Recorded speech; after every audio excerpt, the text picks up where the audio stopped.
I clutched the prenuptial agreement in my trembling hands, watching Daniel's face transform from smug confidence to dawning horror. Here we sat at Canlis, Seattle's most exclusive restaurant, where my husband of 10 years had boldly brought his mistress to our anniversary dinner. Jennifer Parker, his young associate, shifted uncomfortably in her designer dress, her perfectly manicured fingers gripping her wine glass as I revealed the hidden clause that would destroy everything they had planned. Before we dive deeper into this moment, I need you to know that if this story resonates with you, make sure you're subscribed and hit that notification bell, because tomorrow's story will leave you speechless. Now, let me take you back to where it all began. The morning started like any other June day in Seattle, with a light drizzle tapping against the windows of our Mercer Island home.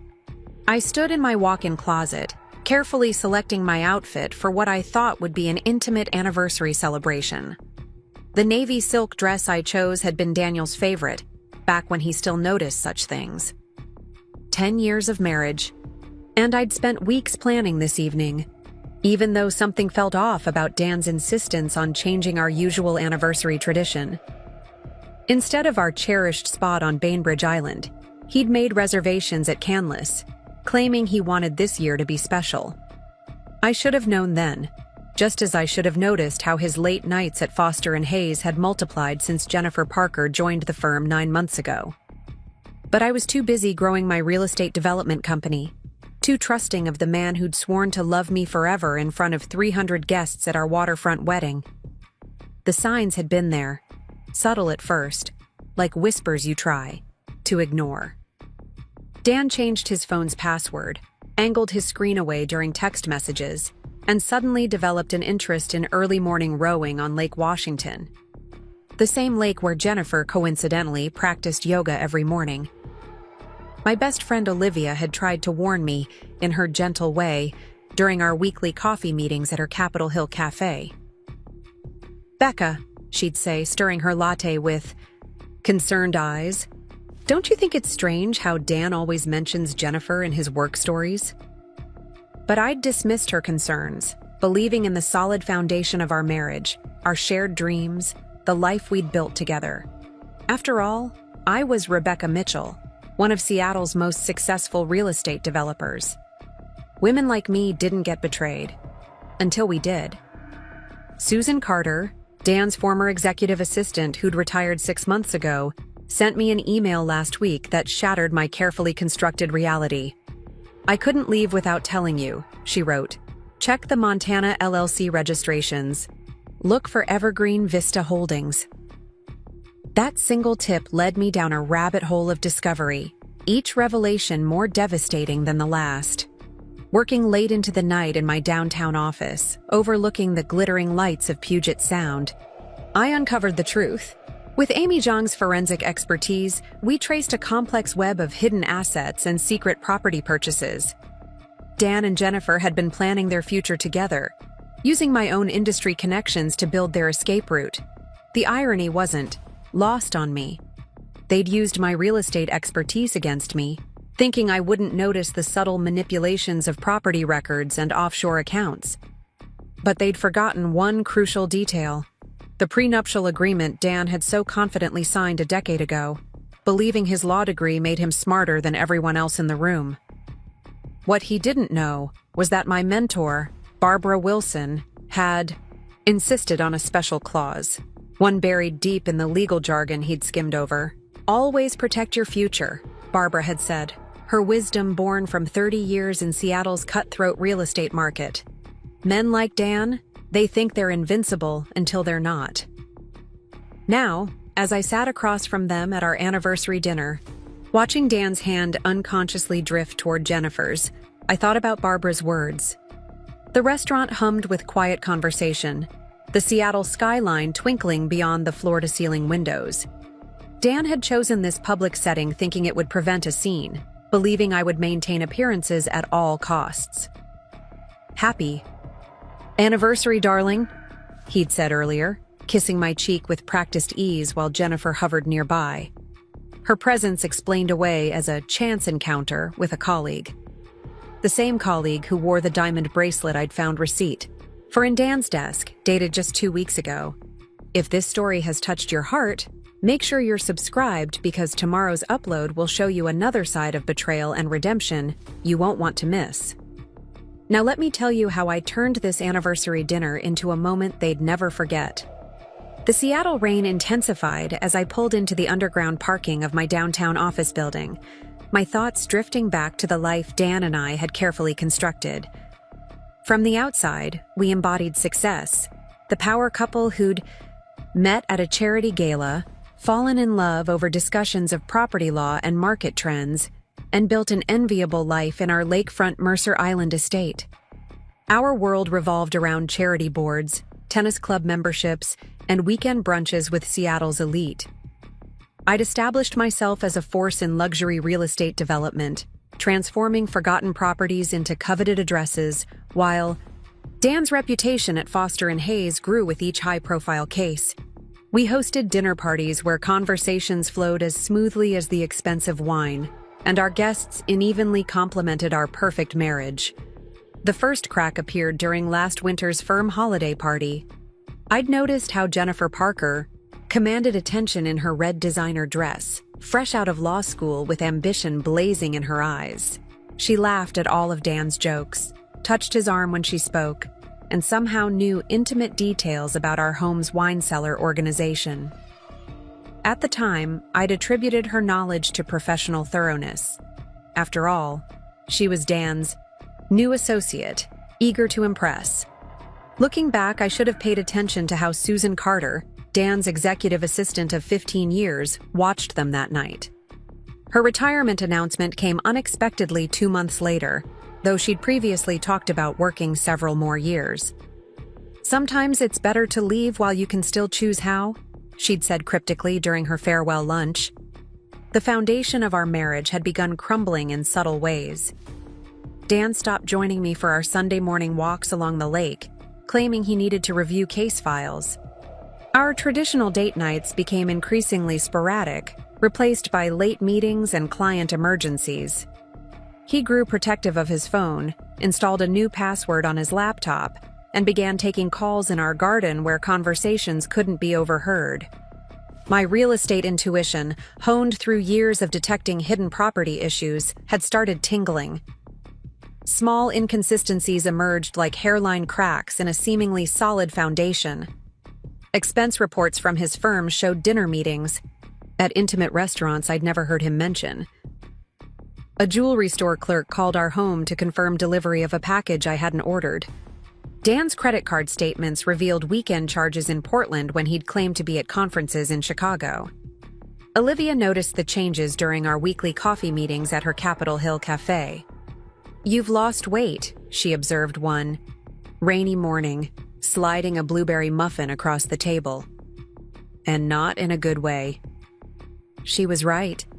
Sleepless nights spent analyzing every interaction, every excuse, every subtle shift in our relationship had taken their toll. I buried myself in work, focusing on my latest development project, converting an old warehouse in Ballard into luxury waterfront condos. But even there, whispers reached me. Jennifer Parker had been seen touring one of my properties with Dan, their heads close together as they discussed floor plans. A colleague mentioned spotting them at a quiet wine bar in Pioneer Square, far from the usual legal district haunts. Barbara Wilson, my mentor and the woman who'd helped me navigate Seattle's male-dominated real estate world, dropped by my office unannounced one afternoon. She took one look at my face and closed the door. "Tell me," she said simply, settling into my visitor's chair with the patience of someone who'd seen it all before. I found myself spilling everything: the late nights, the changed passwords, the mysterious calls. Barbara listened silently, her expression growing darker. When I finished, she pulled out her phone and made a call. "Amy Zhang," she said. "I'm sending someone your way. This needs your special touch." Amy, a forensic accountant with a reputation for uncovering hidden assets, became my secret weapon. Together, we began unraveling Dan's carefully constructed deception. The Montana LLC Susan had mentioned was just the beginning. We discovered a trail of property investments, all technically legal, but deliberately concealed, dating back 6 months. The timing aligned perfectly with Jennifer's arrival at the firm. Each property had been purchased through a series of shell companies, the paperwork handled by different members of Dan's team to avoid suspicion. They'd used my own industry contacts, knowing most people wouldn't question transactions tangentially, connected to Rebecca Mitchell's real estate empire. The waterfront condo in Vancouver, the mountain lodge in Bend, the vineyard property in Walla Walla.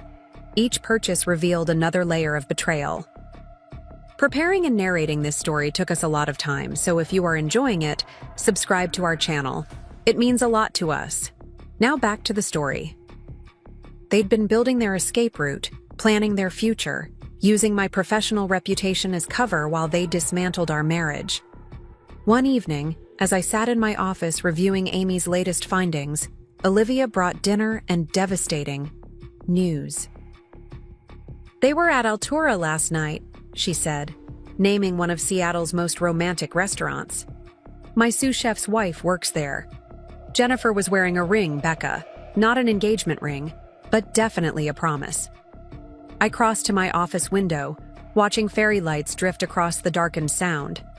The woman reflected in the glass looked different from the trusting wife who'd hosted dinner parties and believed in her perfect marriage. This woman had steel in her spine and fire in her eyes. My phone buzzed with a text from Dan, reminding me about our upcoming anniversary dinner. At Canlis, the pieces suddenly clicked into place. His insistence on changing our usual plans, his casual mention that Jennifer might join some colleagues at the restaurant that night. They weren't even trying to hide anymore, confident in their ability to control the narrative. Little did they know, I'd been controlling the narrative all along. Every discovery, every piece of evidence had been carefully documented and shared with my growing team of allies. Rick Coleman, the city's shrewdest divorce attorney, had reviewed our prenuptial agreement with particular attention to the clause Barbara had insisted upon, the one that would turn their perfect plan into their worst nightmare. The rain had stopped, leaving the city gleaming like polished glass. In the distance, Mount Rainier emerged from its cloud cover, a reminder that even the most imposing facades could be revealed with patience. I picked up my phone and began making calls. Dan thought he was orchestrating a perfect exit strategy, but he'd forgotten something crucial about Seattle's real estate queen. I'd built my career on seeing the potential others missed, and I'd learned to never waste a prime opportunity for renovation. The signs had been flickering like warning lights I chose to ignore. Thursday morning Pilates sessions suddenly replaced by urgent client meetings. Golf games that stretched well past sunset. The way Dan's voice changed when his phone buzzed during dinner. A subtle shift in tone that spoke volumes. My husband had mastered the art of deception so gradually that I'd almost missed the transformation. Sitting in my corner office overlooking Lake Union, I scrolled through months of calendar entries, each one telling its own story. Jennifer Parker's name appeared with increasing frequency in firm memos, client meetings, and project assignments. Dan had orchestrated her rise from junior associate to his right hand with remarkable efficiency. The same efficiency he'd once used to win impossible cases now served a different purpose. Barbara's words from last week's lunch echoed in my mind as I studied the patterns. "Pay attention to the small changes," she'd said, stirring her martini at the Metropolitan Grill. "It's never about the big gestures. Look for the quiet shifts, the subtle redirections." She'd seen this before, watched other powerful men orchestrate their exits while their wives remained blissfully focused on maintaining appearances. A gentle knock interrupted my thoughts. Amy Zhang entered, carrying a thick folder and wearing the expression I'd come to recognize. She'd found something. The forensic accountant settled into the chair across from my desk, spreading documents with precise movements. "Look at these credit card statements," she said, highlighting a series of transactions. "Every third Thursday, there's a charge at Maximilian in Pike Place Market. Always after 7, always for 2. French cuisine. Dan hated French food, or at least he had during our marriage. I remembered his complaints about escargot during our Paris honeymoon, his insistence on finding burger joints in the City of Lights. Now he was a regular at Seattle's most romantic French restaurant, coincidentally on evenings when his calendar showed late depositions. Amy wasn't finished. She pulled up property records on her tablet, revealing a pattern that made my stomach clench. These real estate investments, they're clever. Each property purchased through a different LLC, all technically legitimate. But look at the timing. She scrolled through dates that corresponded perfectly with Jennifer's arrival at Foster and Hayes. They're building a nest egg, using your industry connections as cover. The irony tasted bitter. Dan had always claimed my real estate expertise bored him, zoning out during discussions of market trends and property values. Now he was using that same knowledge, filtered through Jennifer's ambitious planning, to construct their future. AI.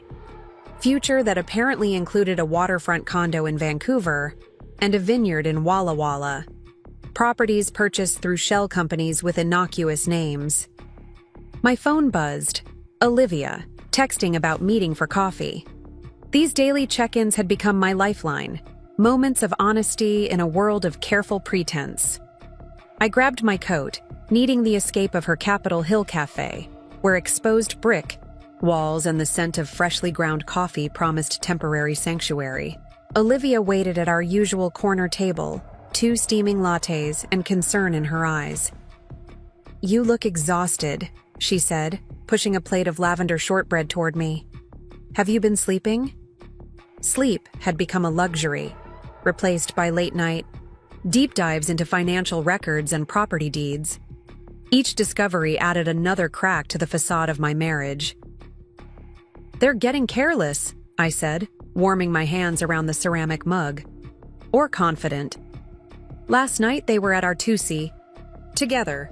The intimate Italian bar was barely 10 minutes from our Mercer Island home, a bold choice for a supposedly secret affair.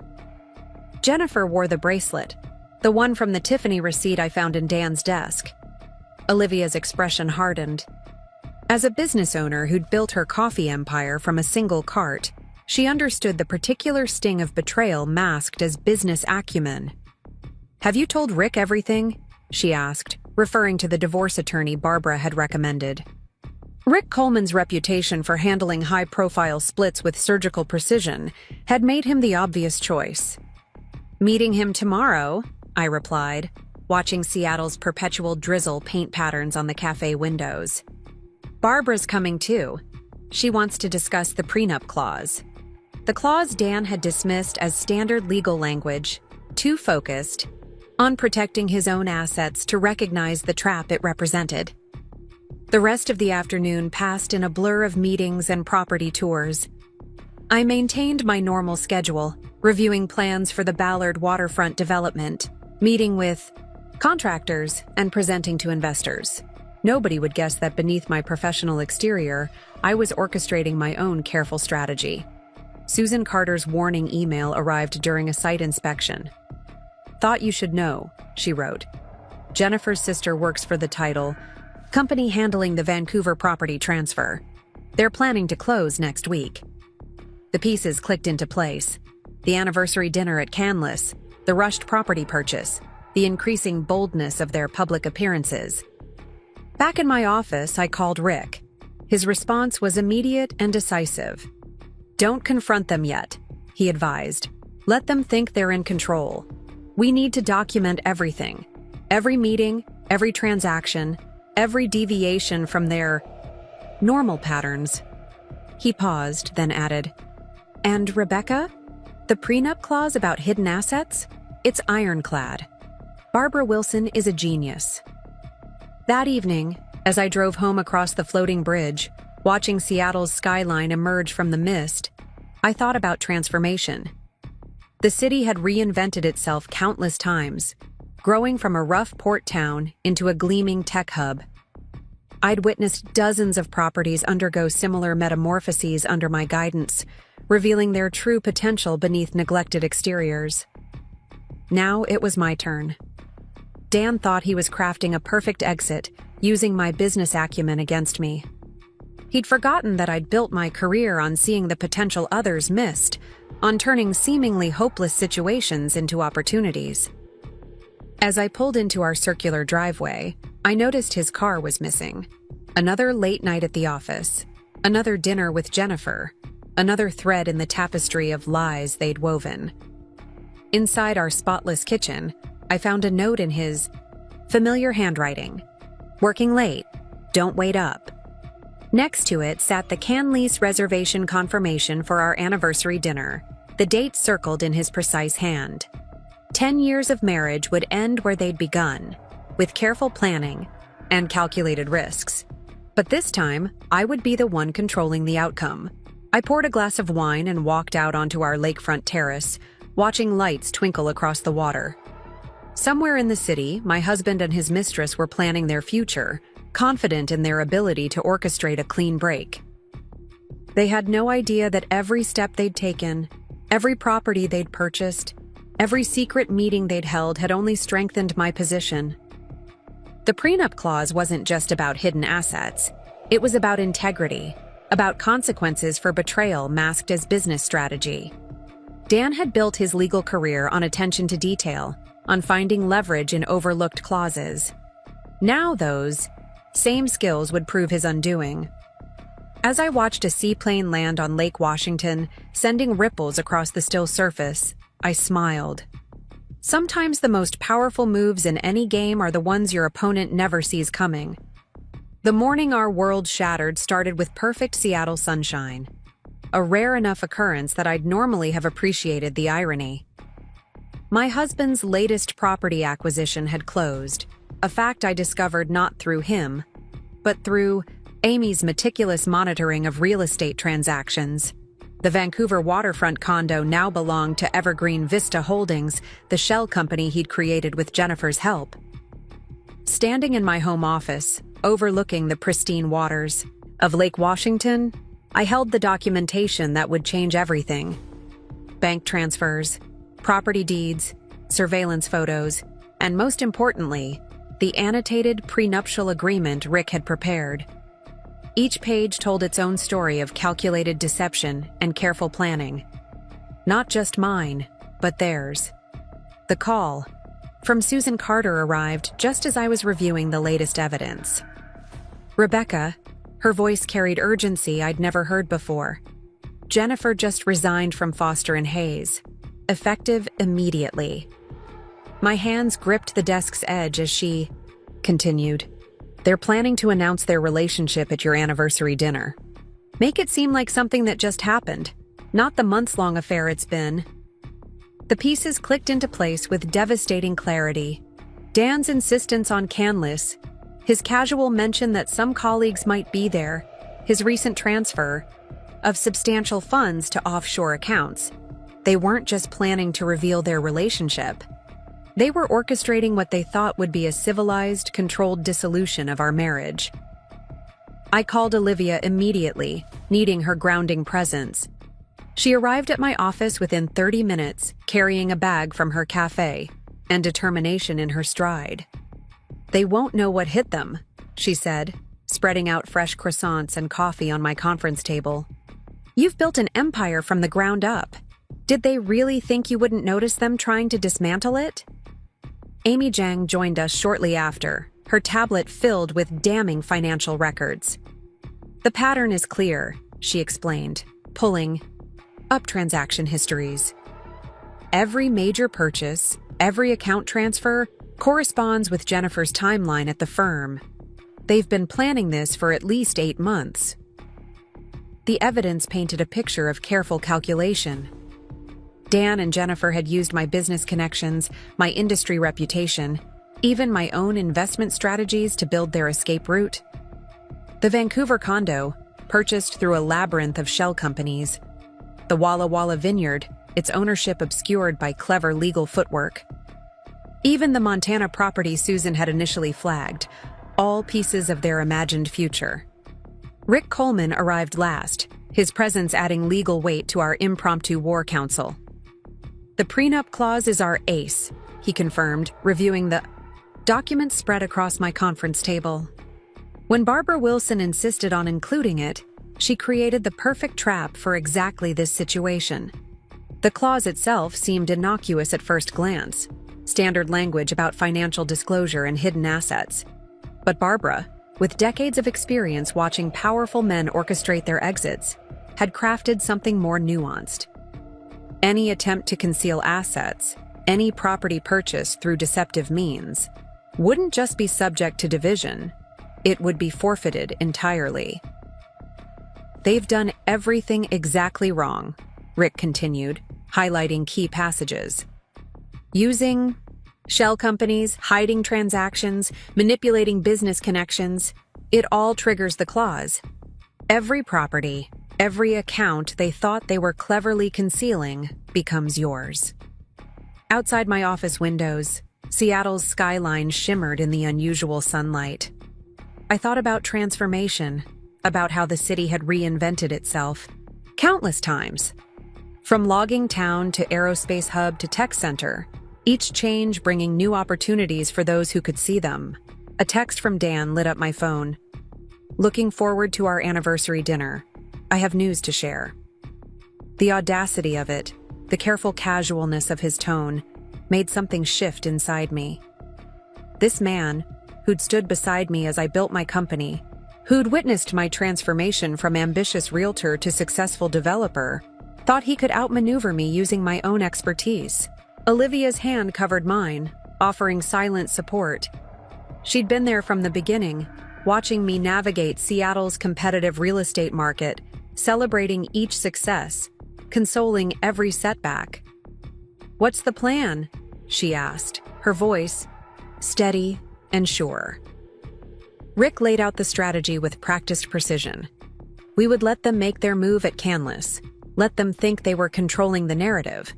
Then, when they least expected it, we would reveal our counterplay. Every document, every transaction, every secret meeting would be exposed. The timing needs to be perfect, Amy added, pulling up calendar entries. The Vancouver property closes tomorrow. The Walla Walla Vineyard transfer is scheduled for next week. They think they're safeguarding their future, but they're actually building our case. As my team discussed logistics, I walked to the window, watching seaplanes land on Lake Union. Each ripple they created spread outward, transforming the water's surface, just as Dan and Jennifer's choices would create waves they never anticipated. Susan called again, her voice tight with controlled anger.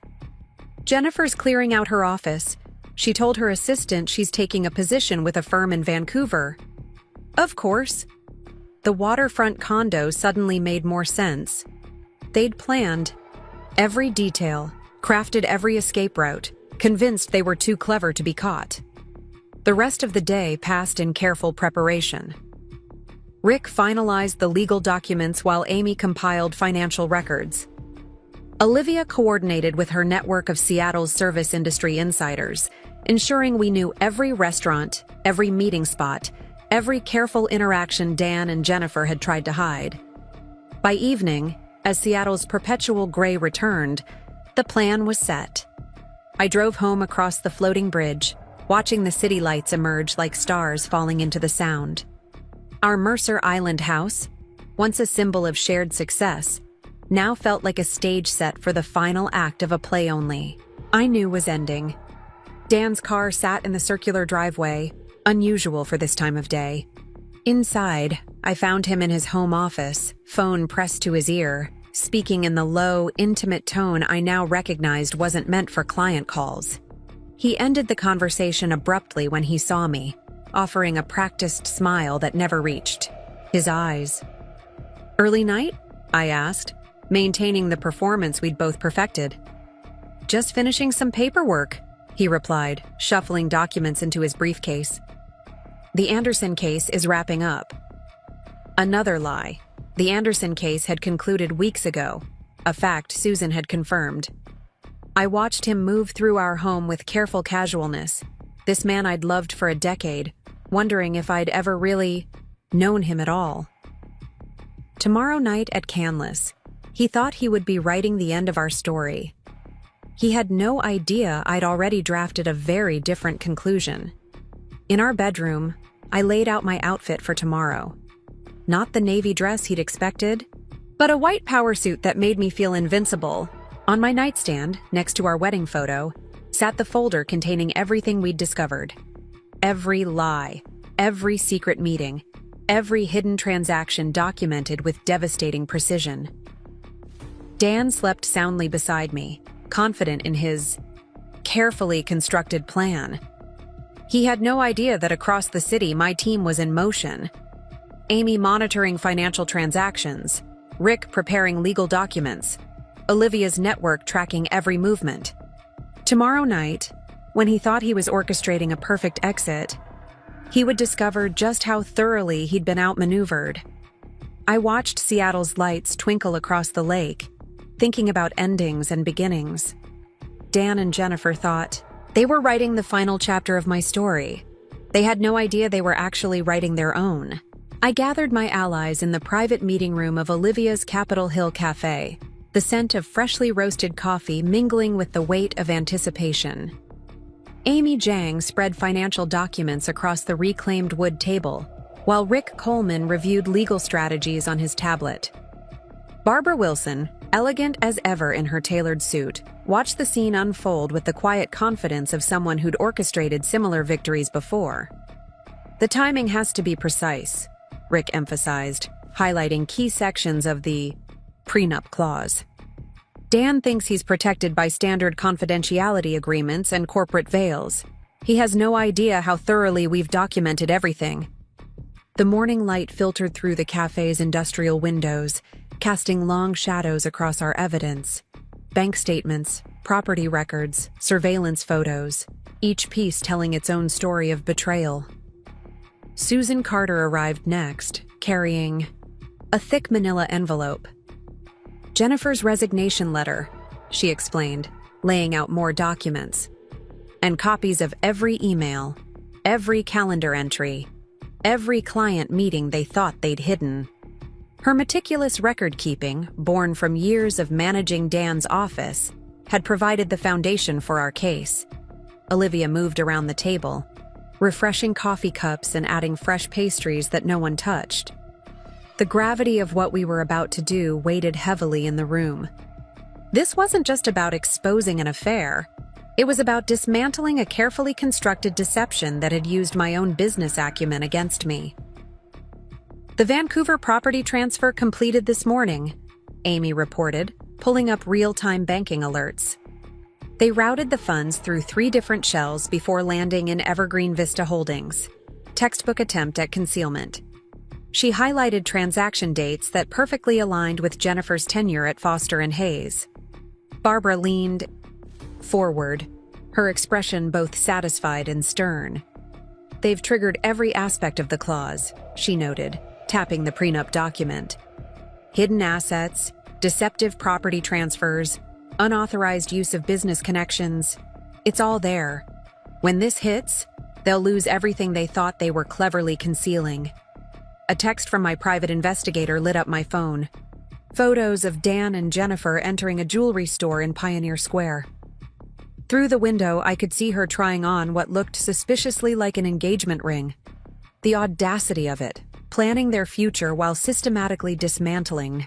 My present made something harden in my chest. Foster & Hayes is already doing damage control, Susan added, showing us an internal memo. They're preparing to distance themselves from both Dan and Jennifer. The managing partners don't want any hint of impropriety affecting the firm's reputation. The partners' loyalty, it seemed, extended only as far as their profit margins. Rick outlined our strategy for the Canleys' confrontation, each detail measured and precise. Let them make the first move, he advised. Let them think they're controlling the narrative. Once they've shown their hand, we'll reveal exactly how much we know. His confidence, born from years of handling high-profile divorces, steadied my nerves. Olivia's network of restaurant staff and service industry insiders had already confirmed Dan's special requests for tonight. A specific table overlooking the city, champagne on ice, every detail arranged to create his perfect moment. He'd even requested the same pianist who'd played at our wedding, a touch of calculated cruelty that revealed how long he'd planned this. The Walla Walla Vineyard is next, Amy continued, pulling up more property records. Transfer scheduled. For next week, again through multiple shells. They're not even trying to be subtle anymore. The vineyard had been my dream once, a retirement plan Dan had always dismissed as impractical. Now he was buying one for his future with Jennifer. Barbara's hand covered mine, her grip surprisingly strong. "Remember," she said, "you're not just exposing their affair. You're protecting everything you've built. Every property development, every business connection, every piece of your empire they tried to use for their escape. It all stays with you." The team dispersed gradually, each member clear on their role for tonight. Susan returned to Foster, and Hayes, monitoring any last-minute changes in Dan's plans. Amy stationed herself to track real-time financial movements. Olivia coordinated with her contacts at Canlis, ensuring we'd know the moment Dan and Jennifer arrived. Left alone with Barbara, I finally voiced the question that had been nagging at me. "How did you know?" I asked. 10 years ago, when you insisted on that specific clause in the prenup." She smiled, the expression both wise and slightly sad. "Because I've watched men like Dan my entire career. They think they're cleverer than everyone else, think they can use their wives' success against them. The clause isn't just about hidden assets. It's about consequences for betrayal masked as business strategy."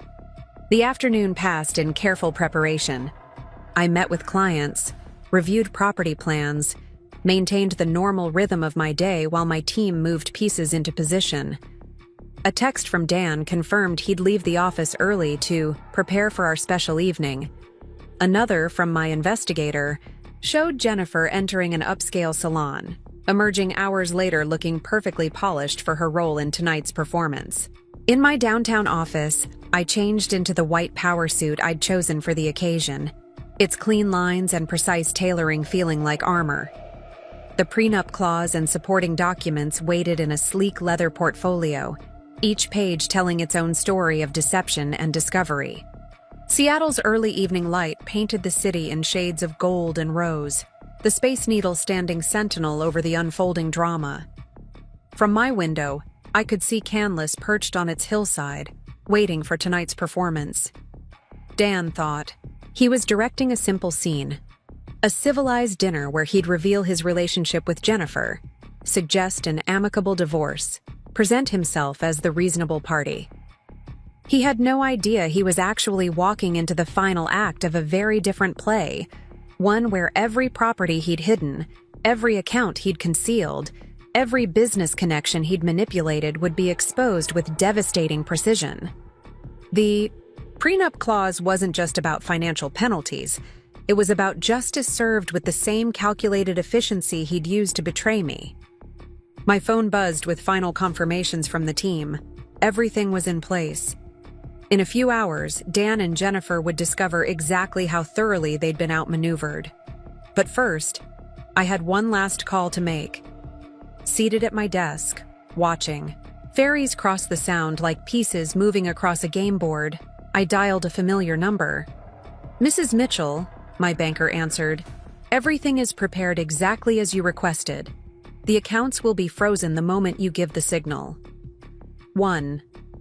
More peace in place, one more trap set with precise care. Tonight, when Dan thought he was orchestrating his perfect exit, he would learn an expensive lesson about underestimating the woman who'd built an empire while he plotted its destruction.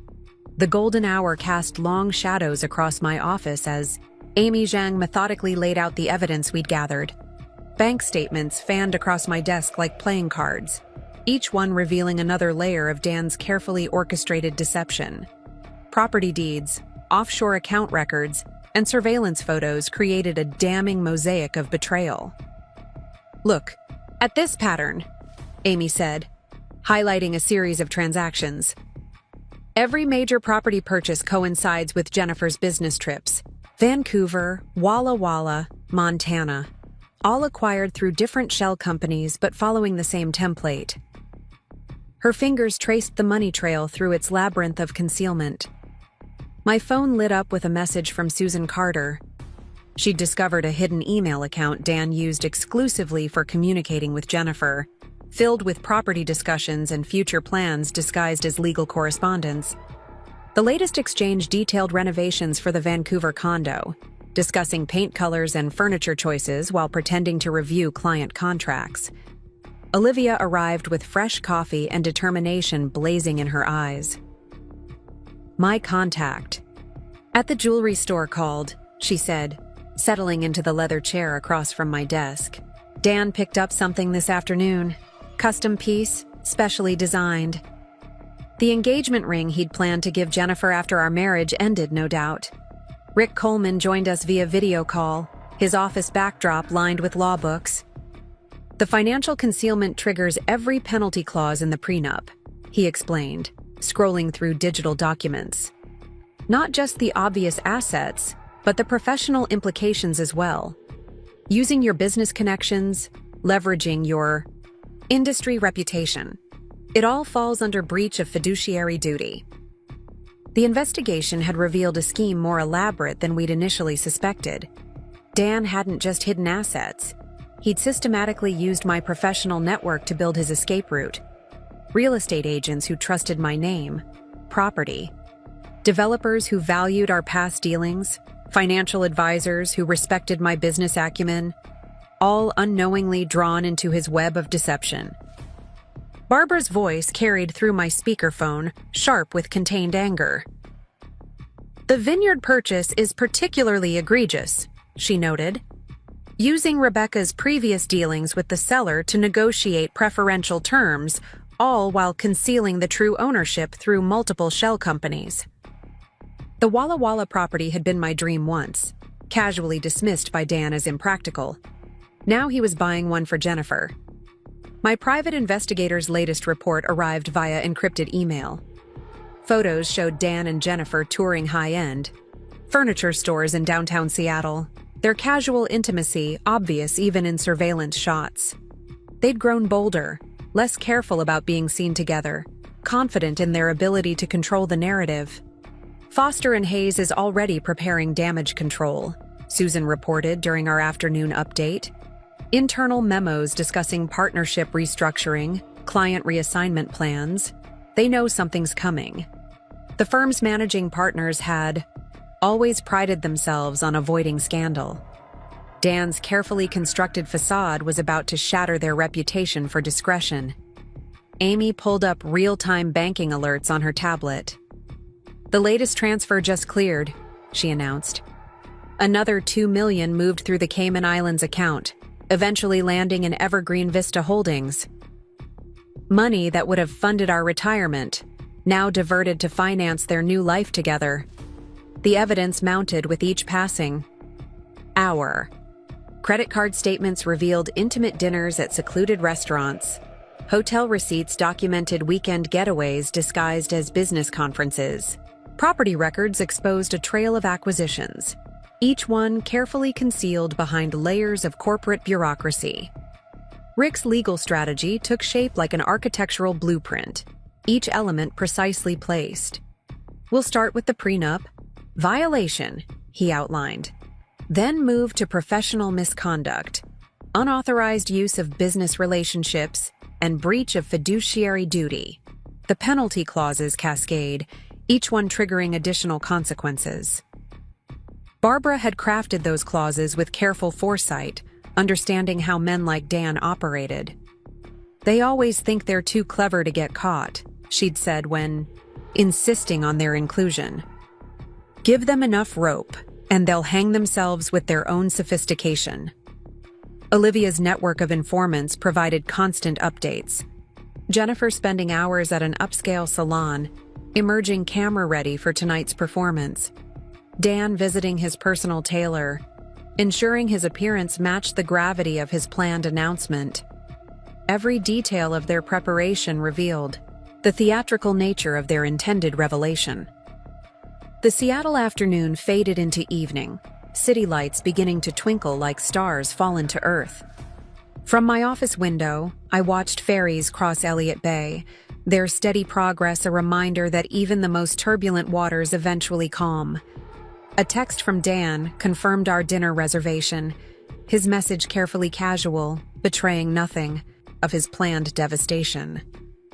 My team continued their precise choreography. Amy monitoring financial transactions, Susan tracking internal firm communications, Olivia's network observing every movement. Each piece of evidence added another nail to the coffin of Dan's deception, another thread in the net we'd woven to catch him.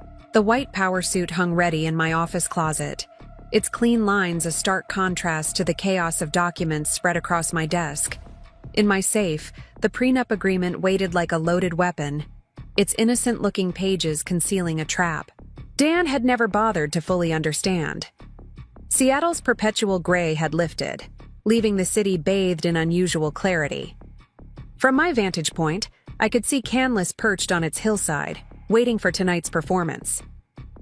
Dan thought he was directing a simple scene, a civilized dinner where he'd reveal his relationship with Jennifer, suggest an amicable divorce, present himself as the reasonable party. Barbara's final advice echoed in my mind as I reviewed our strategy one last time. "Remember," she'd said, "this isn't just about exposing their affair. This is about protecting everything you've built, everything they tried to steal using your own expertise against you." The evidence painted a picture of calculated betrayal. Every property purchase, every hidden account, every manipulated business connection revealed the extent of their planning. They'd used my professional reputation as a shield, my industry relationships as stepping stones, my business acumen as camouflage for their escape. Now those same elements would become their undoing. The prenup clause wasn't just about financial penalties. It was about justice served with the same methodical precision they'd used to betray me. Tonight, when Dan thought he was orchestrating his perfect exit, he would discover just how thoroughly he'd been outmaneuvered. The quiet hum of my downtown office provided the perfect backdrop for finalizing our counter-strategy. Amy Zhang meticulously organized financial records while Rick Coleman's voice came through the speakerphone, outlining the legal maneuvers we'd set in motion. Every element had to align perfectly for tonight's revelation at Canlis. My private investigator's latest update showed Dan leaving Foster and Hayes early, his overnight bag suggesting he wouldn't be returning to our Mercer Island home after dinner. A series of photos captured him entering the Four Seasons, where Jennifer had checked in hours earlier. They weren't even trying to hide anymore, confident in their impending triumph. Olivia burst through my office door, waving her phone. "You need to see this," she said, pulling up a real estate listing. The Vancouver waterfront condo had just been staged, its modern furnishings and sweeping views a testament to Jennifer's taste. The property description read like a love letter to luxury living, each amenity carefully selected for their imagined future. A message from Susan flashed across my screen, marking another piece falling into place. Executive committee meeting just ended. Managing partners are implementing emergency succession protocols. They know something's coming. Foster and Hayes was battening down the hatches, preparing to distance themselves from the impending scandal. Barbara's steadying presence filled the room as she arrived for our final strategy session. Her sharp eyes took in the evidence spread across my conference table. Property deeds, bank statements, surveillance photos, each document telling its own story of calculated deception. "Everything's ready at the bank?" she asked, settling into her chair. "Accounts will freeze the moment we give the signal," Amy confirmed, tapping her tablet. "Every hidden asset, every shell company, every property transaction, we can lock it all down with one phone call." Months of forensic accounting had revealed the full scope of Dan's financial web, each thread now primed for severance. The afternoon light painted Seattle's skyline in shades of amber as we refined our timing. Rick's paralegal had confirmed the latest property transfer, a mountain lodge in Bend, Oregon, purchased through yet another shell company. The deed listed Jennifer's sister as the registered agent, another failed attempt at concealment. Their arrogance is almost impressive, Barbara remarked, reviewing the transaction details. Using your own industry contacts, your professional relationships, all while thinking you wouldn't notice. She shook her head, years of experience evident in her knowing smile. Men like Dan always forget that the skills that made their wives successful don't disappear just because they're being betrayed. Olivia's network provided constant updates on the evening's preparations. Dan had reserved the most prominent table at Canlis, ensuring their performance would have the perfect backdrop. Jennifer's afternoon included a final dress fitting at Nordstrom, her selection a designer piece in striking red, a bold choice for someone supposedly attending a casual business dinner. The timing has to be precise, Rick emphasized through the speakerphone. Let them make their announcement. Let them think they're in control. When they're at their most confident, that's when we reveal everything. His strategy mirrored the careful planning they'd used against me, turning their own methods into weapons. Susan's inside knowledge of Foster and Hayes proved invaluable as we mapped out potential reactions. The firm will try to contain the damage, she predicted. They'll distance themselves from both Dan and Jennifer, probably announce an internal investigation into client fund management. The ripples would extend far beyond our marriage, touching every professional relationship they'd exploited. Amy's financial monitoring revealed more patterns of deception. Credit card statements showed matching purchases at high-end retailers, his and hers watches, coordinated luggage sets, items clearly intended for a shared future. Each transaction added another layer to our documentation, another nail in the coffin of their careful planning. The sunlight faded from my office windows as evening approached, city lights beginning to twinkle against the darkening sky. My white power suit weighted like armor, each precisely tailored line a reminder of the strength I'd built long before Dan entered my life. The leather portfolio containing our evidence sat ready, its contents about to shatter their illusion of control.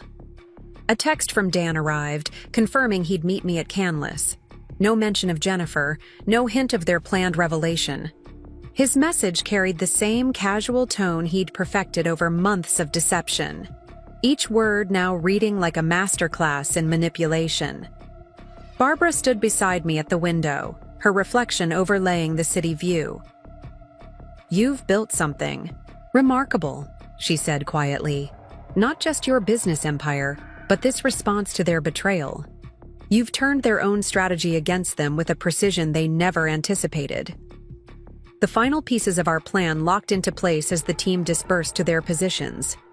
Amy would monitor financial transactions in real time, ready to trigger the account freezes. Susan's contacts within Foster and Hayes would track the firm's immediate response. Olivia's network would ensure we knew every movement within Canlis. Rick's last advice echoed in my mind as I gathered my things. "Remember, this isn't just about exposing their affair. This is about protecting everything you've built, everything they tried to exploit. Let them show their hand first, then reveal just how thoroughly they've been outplayed." The drive to Canlis took me past familiar landmarks, each one holding memories now tainted by knowledge of their deception. The Seattle skyline glittered with possibility, reminiscent of the view I'd fallen in love with when first moving to the city. Back then, I'd been determined to make my mark in the real estate world, never imagining my biggest challenge would come from such intimate betrayal. My phone buzzed with confirmation that Jennifer had arrived at the restaurant, slipping in through the side entrance as planned. Dan's message followed moments later. He was running slightly late, suggesting I go ahead and get our table. Their choreography was perfect, each movement designed to create the illusion of spontaneity. They thought they were orchestrating a civilized ending, a controlled demolition of our marriage.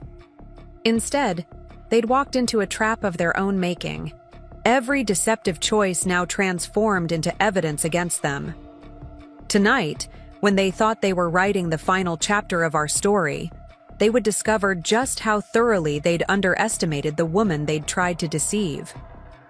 The valet took my car as I stepped into the Seattle evening, the city spread out below like a carpet of stars. Inside my leather portfolio, years of marriage and months of investigation waited to be revealed. Dan and Jennifer had spent months planning this moment, confident in their ability to control the narrative. They had no idea they were about to become characters in a very different story, one where justice arrived served with the same calculated precision they'd used to betray me. The maitre d' at Canlis greeted me with practiced warmth, leading me to the prime table Dan had requested. Floor-to-ceiling windows offered a sweeping view of Lake Union, Seattle's lights beginning to shimmer against the darkening sky. A bottle of Dom Perignon waited in an ice bucket, Dan's signature move for important occasions. My phone buzzed silently with updates from the team. Amy monitoring the final property transfer in Vancouver, Rick confirming the legal documents were in order, Olivia's network tracking Jennifer's arrival through the service entrance. Everything proceeding exactly as expected. A choreographed dance where only I knew all the steps. The sommelier approached, gesturing to the champagne. "Compliments of Mr. Mitchell, madam. Shall I pour?"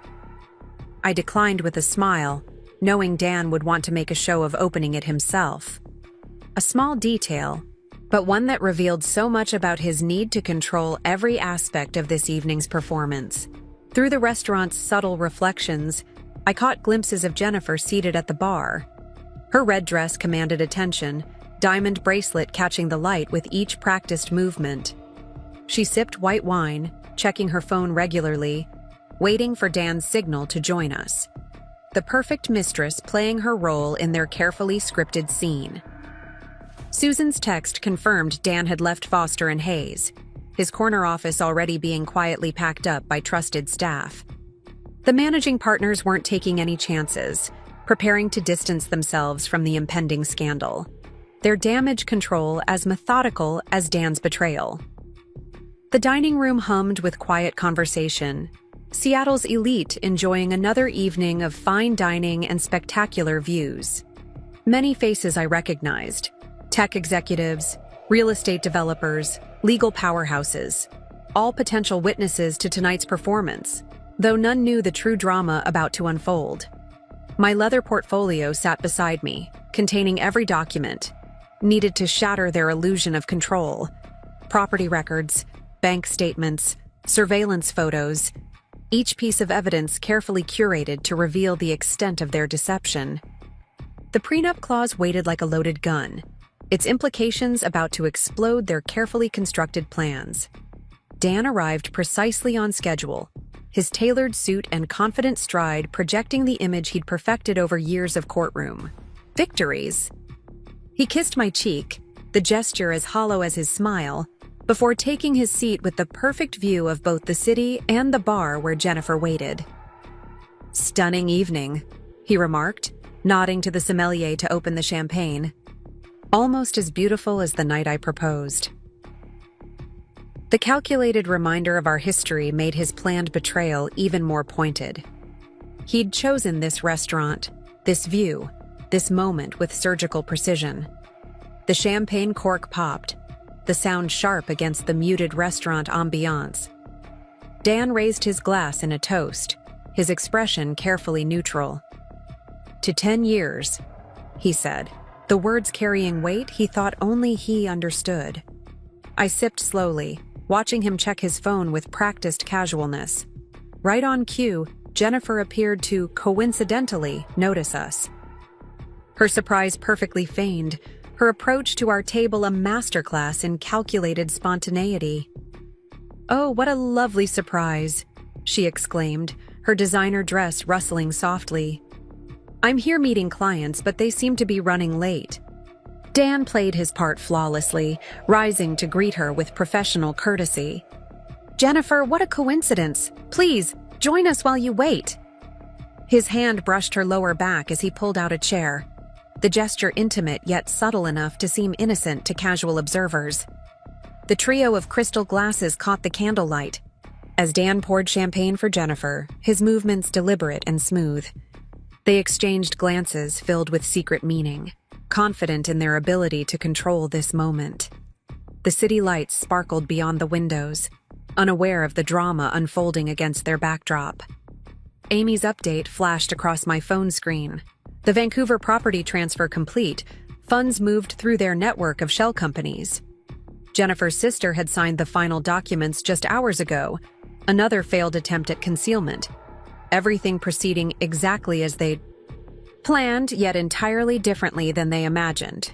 The conversation flowed with practiced ease, discussing office politics and upcoming cases. Each exchange carefully crafted to establish the groundwork for their revelation. Jennifer commented on my dress with perfectly pitched admiration, the compliment as false as her professional demeanor.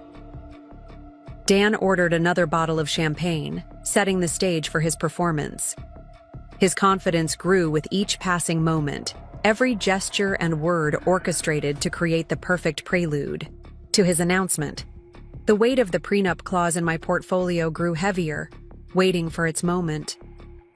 The sommelier returned with fresh glasses, his discretion impeccable as he navigated the growing tension at our table. Through the window's reflection, I caught Olivia's confirmation, her contacts positioned throughout the restaurant, ready to witness every moment of what was about to unfold.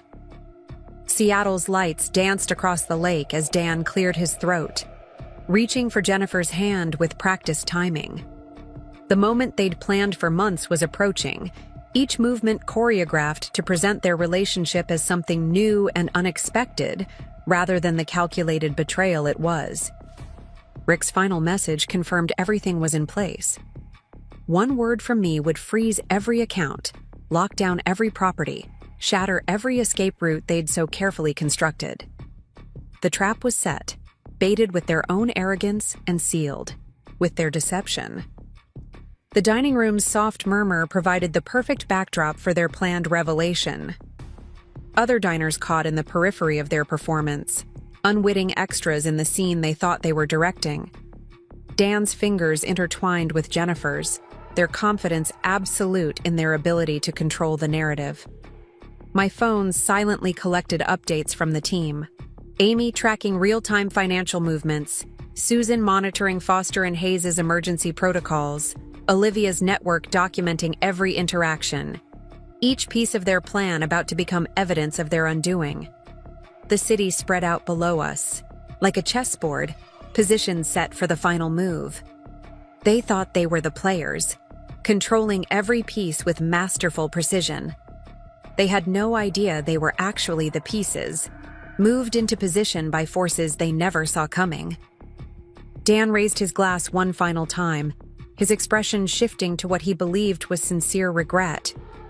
The moment they'd orchestrated was about to begin, their perfect plan about to unfold exactly as they'd designed, but with an ending they never anticipated.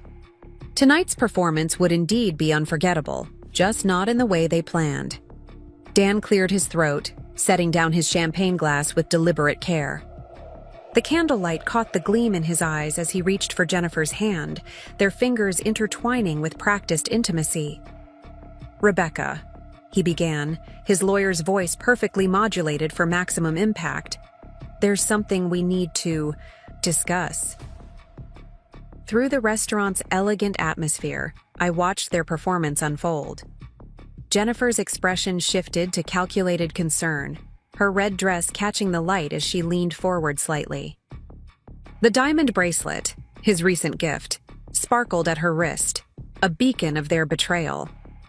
"Life takes unexpected turns," Dan continued, his tone suggesting he was delivering a carefully rehearsed opening statement. "Sometimes we find ourselves on paths we never anticipated." His thumb stroked Jennifer's hand, the gesture meant to appear unconscious rather than choreographed. My phone silently collected updates from the team. Amy Zhang confirming all financial tracking was in place, Rick Coleman standing by with legal documents, Olivia's network documenting every moment. The trap was set, though they had no idea they were the ones caught in it. Jennifer and I, Dan paused for effect, mastering the dramatic timing he'd perfected in courtrooms. Have discovered something unexpected, a connection that transcends professional boundaries. He looked at her with practiced tenderness, both of them playing their roles to perfection. I took a slow sip of water, letting the moment stretch. Through the window's reflection, I caught glimpses of other diners, Seattle's elite providing the perfect audience for their staged revelation. The city lights twinkled beyond, unknowing witnesses to this carefully orchestrated performance. We never meant for this to happen, Jennifer added, her voice soft with fake remorse. It just evolved naturally. Her free hand touched the diamond bracelet unconsciously, the same bracelet purchased weeks ago through one of their hidden accounts. Dan squeezed her hand in seemingly spontaneous support. I know this is difficult, he said, turning back to me. But I believe we can handle this transition with maturity and dignity. His confidence was absolute, certain in his ability to control every aspect of our dissolution. The leather portfolio sat beside me, heavy with evidence of their meticulous planning. Every property purchase, every hidden account, every secret meeting documented with precision that would have impressed even Dan's detail-oriented mind. You deserve honesty, Dan continued, reaching into his jacket pocket. I've prepared everything to make this as painless as possible. The divorce papers emerged, pristinely folded, another prop in their performance. We can handle this privately, maintain our professional reputations. Jennifer's expression remained carefully sympathetic, though her eyes betrayed a flash of triumph as Dan placed the papers on the table. They thought they were orchestrating a perfect exit, their future secured through months of hidden preparations. The Vancouver property has already closed, Dan added, his tone suggesting generosity. You can keep the house on Mercer Island. Jennifer and I will make a fresh start. His casual mention of their property plans was meant to seem spontaneous rather than calculated. I opened my portfolio slowly, extracting a single document with deliberate care. The prenuptial agreement, I said softly, sliding it across the white tablecloth. Perhaps we should review Section 7.3 before discussing property arrangements. Dan's confidence wavered slightly as he glanced at the document. The prenup is standard, he began, but I cut him off by turning to the specific clause. Barbara had insisted upon including 10 years ago. In the event of dissolution due to infidelity, I read aloud, my voice carrying just enough to make Jennifer shift uncomfortably. Any assets concealed through business entities or shell corporations become sole property of the injured party. The color drained from Dan's face as I continued reading. Each word of the clause fell like a gavel stroke, dismantling their carefully constructed plans. This includes properties purchased through deceptive means, accounts hidden through corporate veils, and assets acquired using professional connections. Jennifer's hand withdrew from Dan's as I laid out the evidence. Property deeds for the Vancouver condo, the Walla Walla Vineyard, the Montana Lodge, each purchase traced through their labyrinth of shell companies. Bank statements revealing transfers carefully structured to avoid detection until now. Fascinating timing, I noted, indicating the property documents. Each acquisition corresponds perfectly with Jennifer's business trips. The shell companies registered to her sister's address, funded through accounts you thought were untraceable. Dan's legal mind raced visibly, searching for loopholes, but Barbara had crafted the clause perfectly. Every attempt at concealment, every deceptive transaction had only strengthened its enforceability. His own expertise in contract law would tell him there was no escape. Evergreen Vista Holdings, I continued, naming their primary shell company. Interesting choice for property investments, though perhaps not as interesting as the offshore accounts or the creative use of client trust funds. Each revelation struck with precision, dismantling their facade piece by piece. The restaurant's quiet murmur continued around us, other diners unaware of the devastation occurring at our table. Jennifer's perfectly polished exterior cracked slightly as I revealed printed copies of their emails, travel receipts, jewelry store purchases, each piece of evidence methodically gathered and preserved. The managing partners at Foster and Hayes will be particularly interested in how client relationships were leveraged for personal gain, I added, watching Dan's professional confidence crumble, though perhaps not as interested as the bar association. The city lights sparkled beyond the windows, indifferent to the drama unfolding before them. Dan's hands shook slightly as he reached for his water glass, his courtroom composure deserting him as the magnitude of their miscalculation became clear. "Everything you tried to hide," I said softly, closing the portfolio with a gentle finality. "Every account, every property, every asset you attempted to conceal, it all transfers to me." The prenup clause is quite specific about penalties for deceptive financial behavior during marriage. Jennifer pushed back her chair abruptly, her designer dress rustling as she stood. The diamond bracelet caught the light one final time as she turned to leave, abandoning Dan to face the consequences of their shared choices. Her hasty exit drew subtle attention from nearby diners, the first crack in their perfectly planned performance. Dan stared at the prenup clause, his legal training allowing him to understand exactly how thoroughly they'd been outmaneuvered. Every strategic decision, every careful concealment had only served to strengthen the case against them. They thought they were writing the ending to our marriage. Instead, they'd written the evidence of their own undoing. A flurry of activity erupted across Seattle's legal community the morning after the Canlis confrontation. Foster and Hayes' managing partners called an emergency meeting before dawn, their prestigious firm's reputation suddenly teetering on the edge of scandal. The conference room buzzed with tension as they reviewed the evidence I'd methodically gathered over months. Susan Carter's phone lit up with constant updates from her contacts within the firm. Partners were scrambling to distance themselves from Dan's actions, conducting internal audits of every case he'd handled. The revelation that he'd used client relationships for personal gain sent shockwaves through the entire organization. My office downtown became a command center as the aftermath unfolded. Amy Zhang worked tirelessly, tracking the cascade of financial consequences triggered by our revelation. Bank accounts frozen, property transfers halted, shell companies exposed to scrutiny. Each move we made sent ripples through the elaborate web of deception Dan and Jennifer had woven. Rick Coleman arrived with a team of paralegals, armed with court orders and enforcement documents. The prenup clause had transformed from legal protection into a precision weapon, its implications reaching far beyond our marriage. "The Bar Association wants to launch an immediate investigation," he announced, spreading papers across my conference table. Jennifer's hasty exit from Canlis had only been the beginning of her retreat. By morning, she'd withdrawn her resignation from Foster and Hayes, instead facing immediate termination as the firm struggled to contain the damage. Her carefully curated professional image crumbled as quickly as her dreams of the Vancouver waterfront lifestyle. Olivia brought coffee and solidarity, her network of contacts providing real-time updates on the fallout. "They're saying Dan was escorted from the building this morning," she reported. "Corner office already being cleared out." The mighty attorney's spectacular fall playing out in front of the colleagues he'd thought would witness his triumph.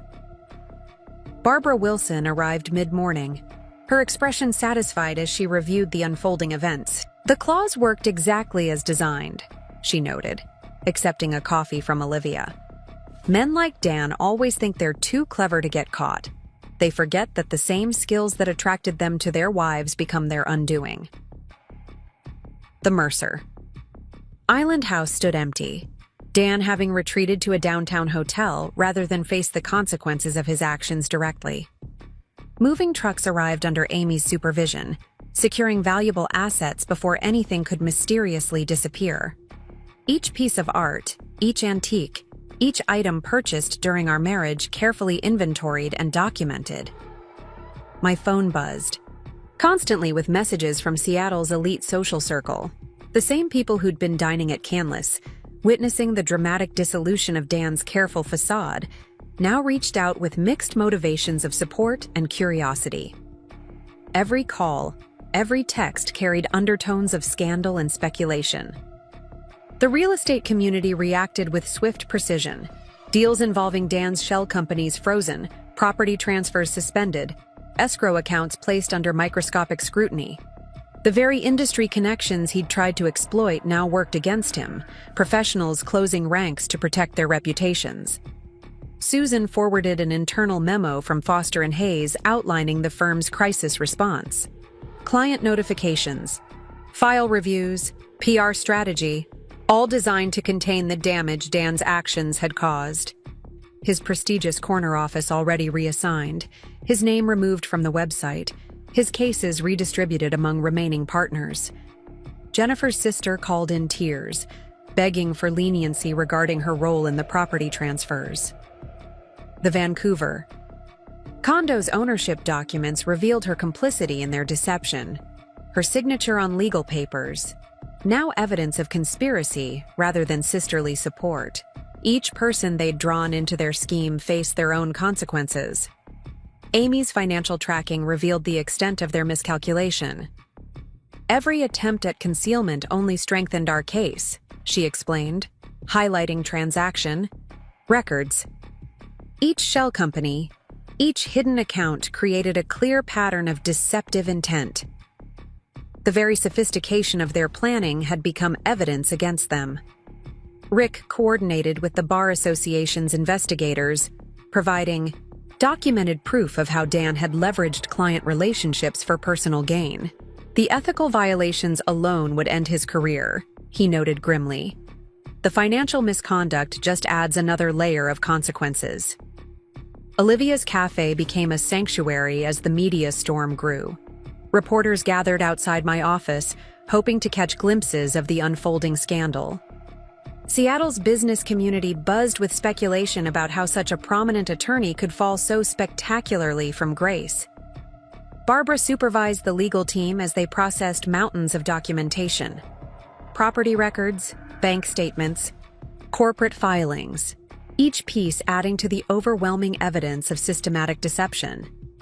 The prenup clause she'd crafted had become a blueprint for justice, its implications reaching far beyond our marriage. The Four Seasons promptly cleared out Jennifer's belongings after her credit cards were frozen, her dreams of luxury living evaporating as quickly as her professional reputation. The diamond bracelet that had sparkled so confidently at Canlis now sat in an evidence folder, proof of financial misconduct rather than romantic gesture. Foster & Hayes' damage control extended to their client base, reaching out to anyone whose relationships Dan might have compromised. Each call, each letter carried carefully worded apologies and assurances of internal review. The prestigious firm's reputation hung by a thread, their handling of the scandal crucial to survival. My development projects continued without interruption, the real estate empire I'd built standing strong despite Dan's attempts to exploit it. If anything, my professional reputation grew stronger as colleagues recognized how thoroughly I'd protected my interests while exposing the deception. Seattle's legal community hummed with discussions of the prenup clause's implications. Barbara received calls from other attorneys, requesting copies of the language she'd crafted. Her foresight in protecting against sophisticated financial deception became a template for future agreements. By sunset, the magnitude of Dan's fall from grace became clear. His career in ruins, his reputation shattered, his carefully constructed escape route dismantled piece by piece. The man who'd thought himself too clever to be caught now faced the consequences of every deceptive choice. The city lights began to twinkle as I stood in my office, watching Seattle transform from day to night. Each glowing window represented a conversation about the scandal, a discussion of how the mighty had fallen. A reminder that sometimes justice arrives dressed in business attire with a perfectly crafted prenup clause in hand. 6 months transformed me from a betrayed wife into something entirely unexpected, a beacon of empowerment for women facing similar situations. My downtown office, once focused solely on real estate development, now housed the Mitchell Foundation for financial literacy and women's empowerment, where we turned painful experiences into powerful lessons. The Foundation's first workshop filled beyond capacity, drawing women from across the Pacific Northwest. They came seeking knowledge, carrying stories of hidden assets, concealed properties, and sophisticated financial deceptions. Each case echoed elements of my own experience, yet brought its own unique complexities to our growing understanding of how betrayal often wore a suit and carried a briefcase. Barbara Wilson took particular pride in our legal education series, teaching women to recognize and protect themselves against financial manipulation. Her prenup clause, now famous in Seattle's legal circles, became a case study in proactive asset protection. Understanding your worth isn't just about emotions, she would tell our participants. It's about recognizing and protecting your financial value. Amy Zhang developed a forensic accounting program, teaching women to spot the red flags she'd uncovered in my case: bank statements, property records, corporate filings.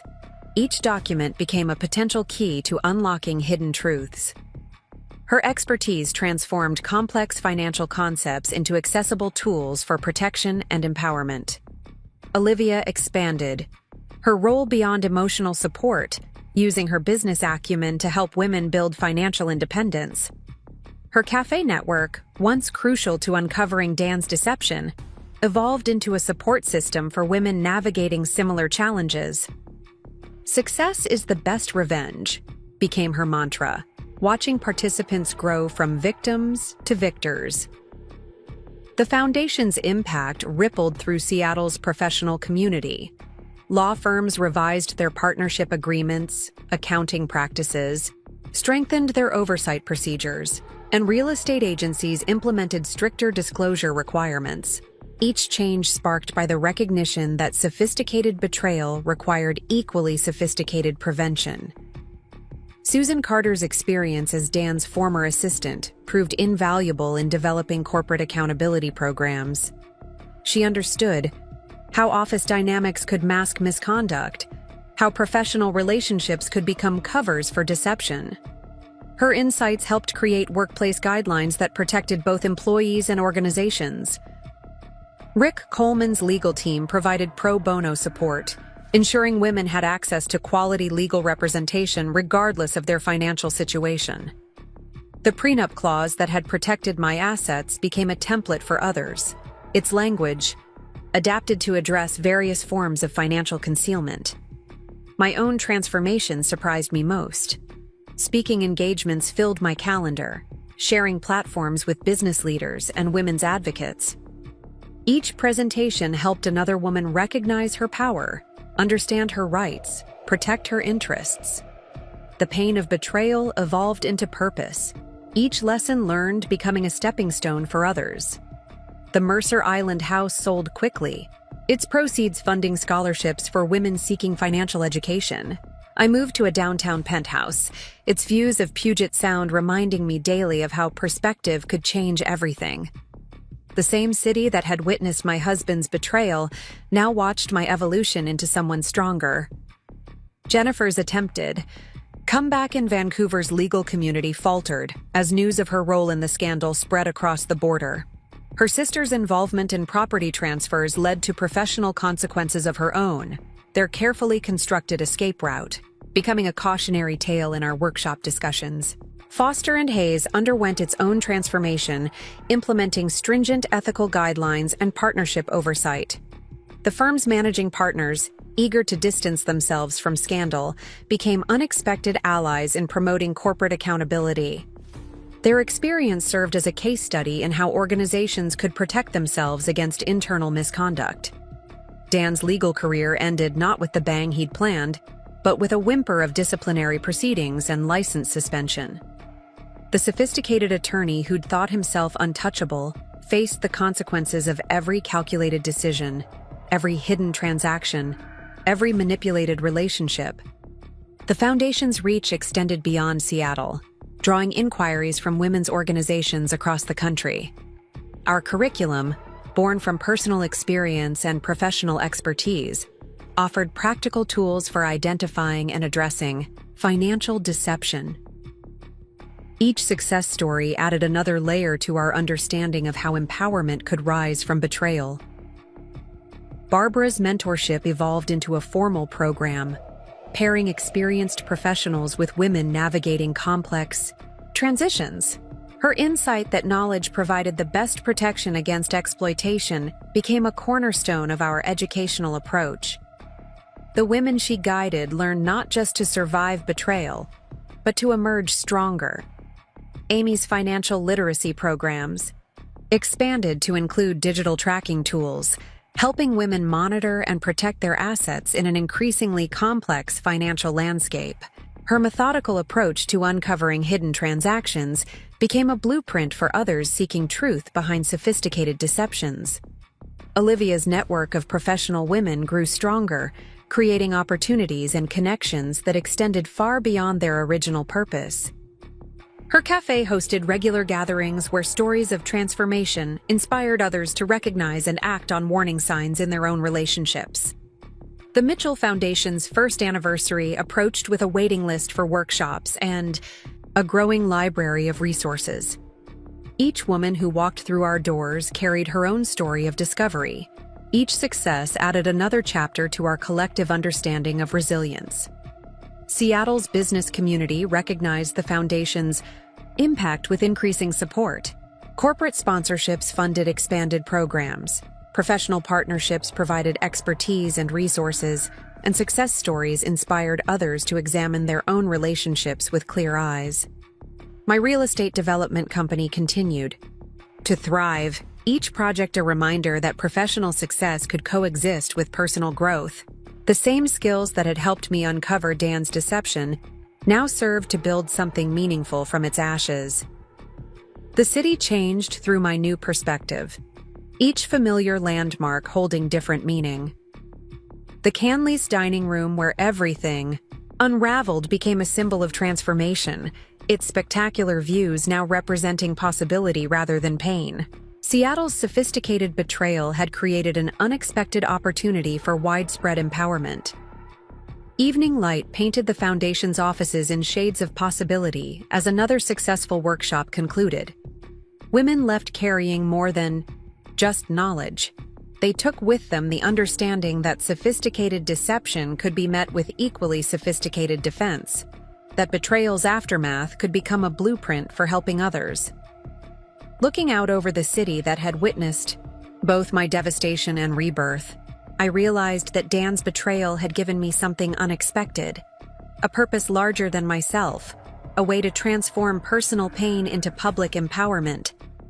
The sophisticated trap he'd set had become a teaching tool, helping others recognize and escape similar situations.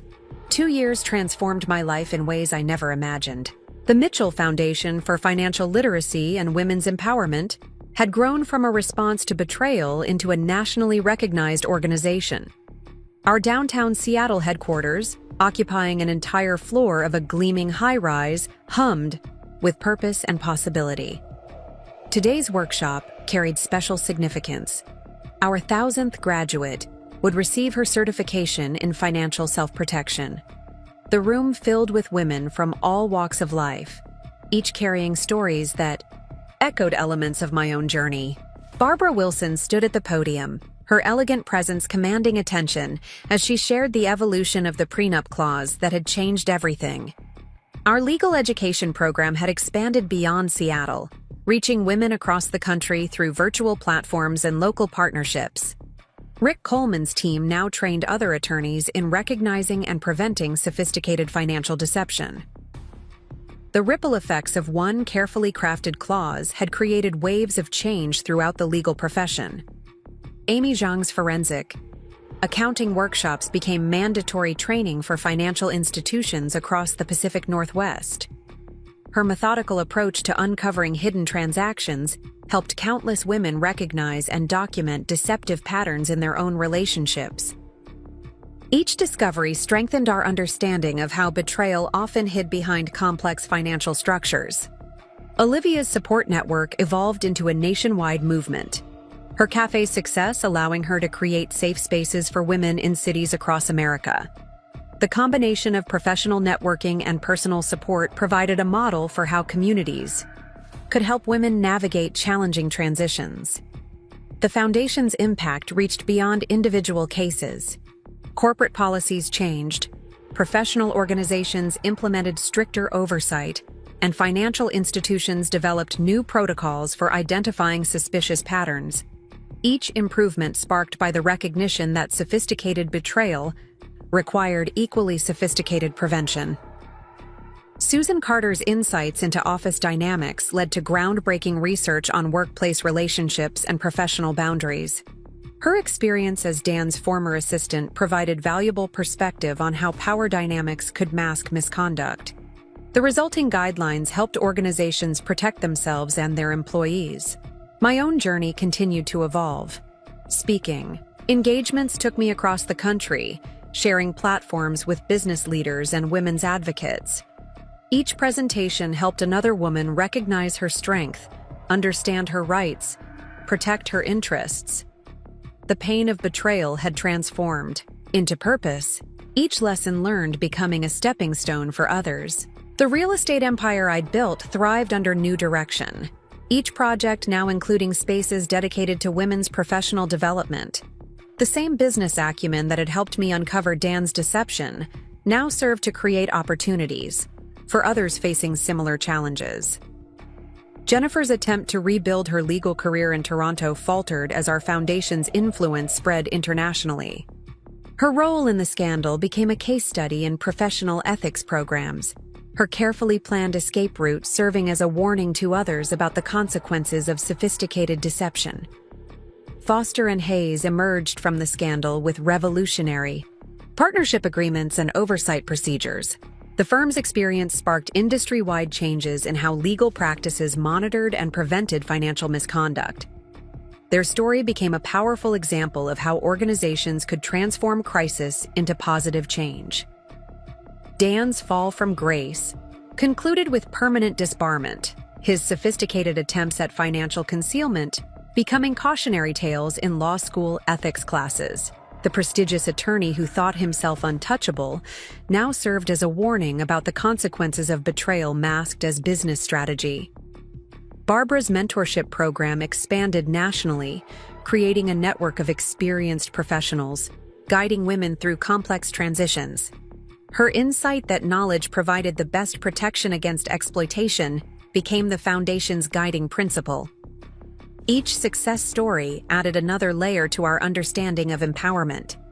The Mercer Island House, long sold, funded scholarships enabling women to access financial education regardless of their circumstances. My downtown penthouse became a gathering place for foundation leaders and supporters, its views of Puget Sound, reminding us daily how perspective could transform everything. Today's graduation ceremony represented more than individual achievements. Each woman walking across the stage carried knowledge that would protect not just herself, but others in her circle. The sophisticated deception that had threatened to destroy me had instead created a legacy of empowerment. Seattle's business community celebrated the foundation's success with increased support and partnership opportunities. Corporate sponsorships funded expanded programs, professional collaborations provided expertise and resources, and success stories inspired others to examine their own relationships with clear eyes. Looking out over the city that had witnessed both my devastation and rebirth, I realized that sophisticated betrayal had given me something unexpected, a purpose larger than myself, a way to transform personal pain into public empowerment. The trap Dan had set became a teaching tool, helping others recognize and escape similar situations. The sun set over Puget Sound as another successful workshop concluded, painting the city in shades of possibility. Women left carrying more than just certificates. They took with them the understanding that sophisticated deception could be met with equally sophisticated defense, that betrayal's aftermath could become a blueprint for helping others. My phone buzzed with a message from Barbara. Just received another law firm's request for our training program. Your story continues to create change. Each request, each success, each transformation added another chapter to a story that began with betrayal, but evolved into something far more powerful. The Mitchell Foundation stood as proof that sometimes life's greatest challenges create unexpected opportunities for growth and impact. From the ashes of a carefully planned deception rose an organization that helped women recognize their strength, protect their interests, and transform their lives. As I gathered my things to leave, a new participant approached, clutching a folder of suspicious financial documents. In her eyes, I saw the same mix of uncertainty and determination I'd felt years ago. "I think my husband," she began. I smiled, understanding perfectly what she couldn't yet say. "Let's take a look together," I replied, leading her to my office. Sometimes the most sophisticated deceptions create the strongest survivors. Outside my window, Seattle's lights began to twinkle, each one representing another woman discovering her power to transform betrayal into triumph. Up next, you've got 2 more standout stories right on your screen. If this one hit the mark, you won't want to pass these up. Just click and check them out.